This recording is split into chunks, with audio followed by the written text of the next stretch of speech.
I think when we think about the church's self-perception, oftentimes churches, and I would say in particular evangelical churches, American churches in particular, view themselves as having received a tradition from history. And having kind of received this tradition, it is a closed boundary. And so what oftentimes happens is that we feel like we have a set of usually propositions that we have to impose upon other communities that we encounter. So what it does is it creates a bounded set, a set of boundaries that are oftentimes culturally derived rather than even theologically or biblically derived.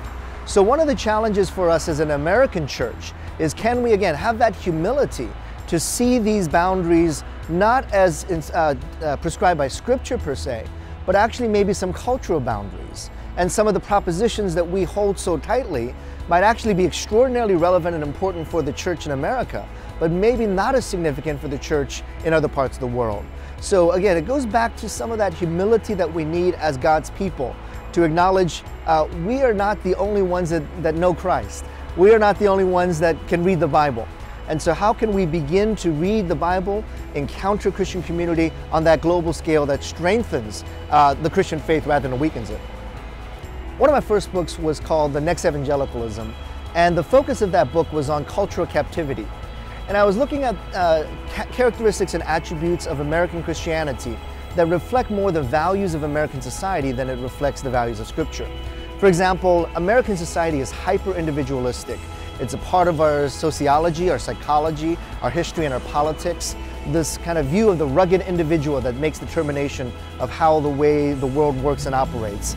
And that perspective, that way of looking at the world, has slipped into our thinking of how we view the church, how we view our faith.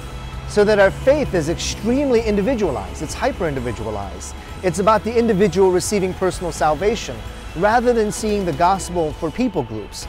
And this is where encountering non-Western expressions of Christianity are so critical.